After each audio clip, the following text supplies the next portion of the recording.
color of the clothes or the colors of anything around you, does it have some impact? You need to understand this. How color happens, first of all. Why seems to be white right now is because when the light falls on it, it reflects all of it, so it looks white. Why this seems to be red right now is not because it's red, it is just that it holds back all the colors and only reflects red. That's why you're seeing red. And what is red for you may not be red for some other creature. If you dress up really jazzy colors and go and stand in front of your dog, he looks at you in an uninterested way because he doesn't see any color, he sees everything black and white. Do you know this? Don't dress up for him, okay? Dog lovers, I'm saying. You wear only black and white, dog lovers. Nothing else works. You don't impress him with red, green, blue and whatever. So color is not what it is, color is what it gives away. What you reflect will be your color, what you hold will not be your color. This is the nature of life, not just of color. This is the nature of life itself. Today, if you radiate love, people will see you as a loving human being. If you hold back all your love because you have a love bank, you're full of love but you don't radiate, people will think you're that. If you radiate joy, people will think, oh, he's a joyful person. If you are a joy bank, you held back all your joy because you want to take it to heaven, people won't experience you as a joyful human being, isn't it? What you give away is always your quality, isn't it so? So that is not just for a human being, that is the nature of the existence itself. What is thrown away is the quality of that substance. Now this reflects everything, so this is white. That reflects only red, so it is red. That reflects only blue, so it is blue. Everything else is held back. What it holds back, you don't see. What it gives away is what you see. So, how is color significant for human consciousness as such, or for any kind of spiritual process?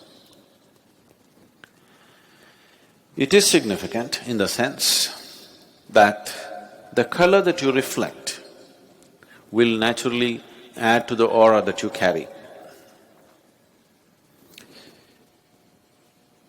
People on the ascetic path don't want to wear anything because they don't want to add any new things to them. They just want to work with what they have, they don't want to take on anything more. What you are right now, to work that out is quite substantial. Adding one more thing and one more thing, it complicates. So they don't want anything, they walk naked. If socially walking naked is difficult, they will put on one little loincloth so that socially there is no issue. But the idea is, they don't want to take on anything more than what they are. They know what they are is substantial. There are other aspects to it, that's different. I'm saying about the color. So orange, the chakras in the body, all the 114 chakras, or rather 112 chakras ascribe to some color. The two do not ascribe to any color because they are not physical in nature. Anything that's physical in the existence naturally reflects light. Do you understand what I'm saying? Anything that's physical in the existence reflects light. Once it reflects light, it will have color in your perception. It may not have any particular color, or it may not have the color that you're seeing. You are only seeing what's being reflected. What you're seeing is the reflected light. You are not seeing the color of the substance that you're seeing. You're not seeing color of the thing that you're seeing. You're only seeing the color of the reflected light. Black reflects nothing. It holds back everything, so it becomes black.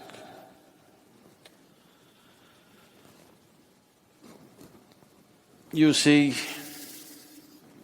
we say the grass is green. No, the grass is not green. It is giving away green, so we see it as green. The sky is blue. No, no, no. Sky is not blue. You go there and see, there is no blue out there. Sky is blue for a completely different reason.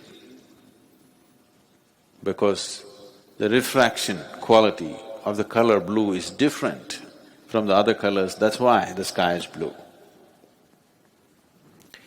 So why is it that spiritual processes, for different types of processes, we use different kind of colors is, those who are on a path where they don't want to gather anything, they will wear white.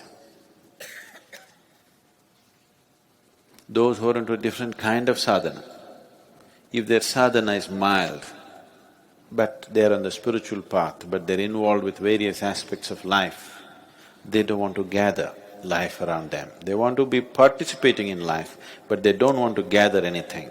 Such people will choose to wear white. People who are on a more intense sadhana, which is oriented towards a particular chakra in the body, which is known as agna, between the eyebrows, they will wear orange because the color of the chakra is orange. They want to radiate that color because the whole process is about enlightenment and reaching to that state of knowing, opening up that dimension of perception which is referred to as the third eye. So they will seek always ochre or orange color because that is the color of the agna. The yellow robes were worn by Buddhist monks because the process that Gautama gave to the initial stage of Buddhist monks was very rudimentary process. He chose this process for the people because it did not need any preparation, but he wants to cause a wave of awareness. That means he doesn't stay in any town for more than a day. Continuously he is moving from village to village, town to town. There's no time to prepare people for any kind of practice. So the practice that he gives them is very rudimentary, but still he's converting them into monks. He's fixing their life, but not giving them enough preparatory steps. So he told them to wear the yellow robe, because yellow is the color of the Mooladhara. The most basic chakra in the body is Mooladhara. So he wants them to be stable. For a monk, the most important thing is he practices stability in his life. So he just wants them to be stable. They don't have to fly off into a blissful experience, they don't have to get enlightened right now, they don't have to get anywhere. They just have to learn to be stable because he is preparing soldiers to shake the world with awareness.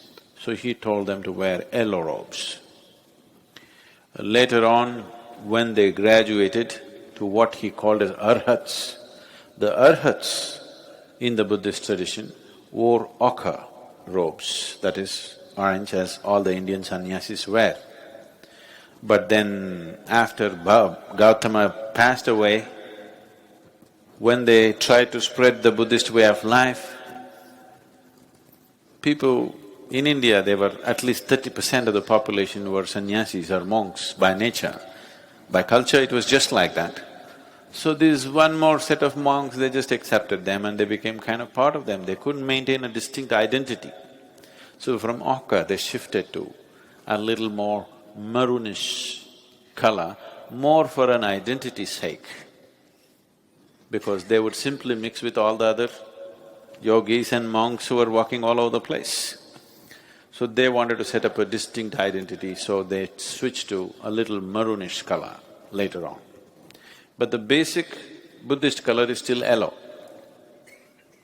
because yellow is the color of the Mooladhara and it can be taught without preparation. No preparation, no teaching, no nothing, a simple process, just to stabilize and stabilize and stabilize. Such a process is taught when you are charting out a spiritual path for a few lifetimes.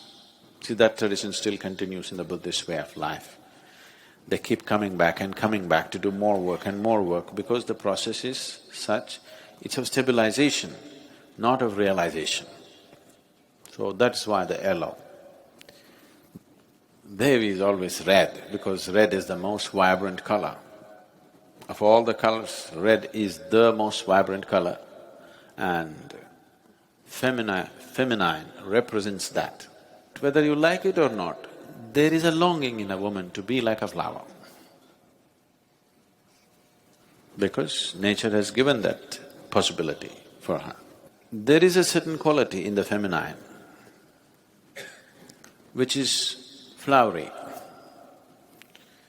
So, when we say flower, the first thing that comes into most people's mind is always red. A red flower is always the real flower.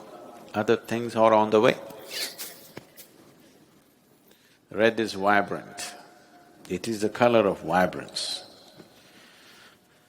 Devi, or the feminine form of the divine, is the most vibrant form of divine. Something nobody can miss. The reason why, even if there are other bigger temples, in every village, in every town in India, we will set up a Devi temple. You walk into the Devi temple, she hits you in the face, you can't miss it because it's vibrant.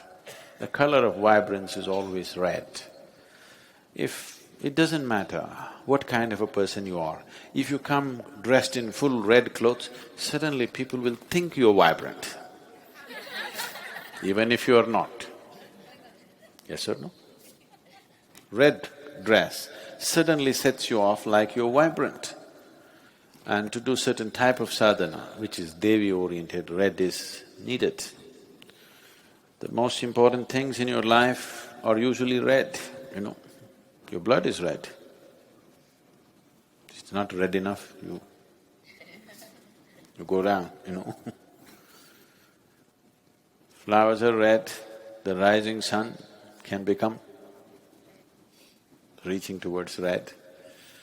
Anything that you consider as vibrantly alive, you tend to paint it red because there is a connection between red and vibrance.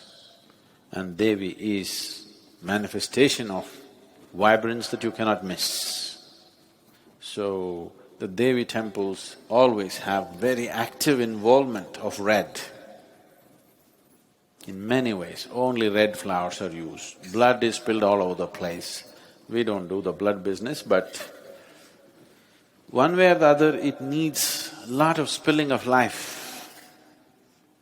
Either you must know how to spill your life just like that without killing yourself. If you do not know the technology, you have to kill.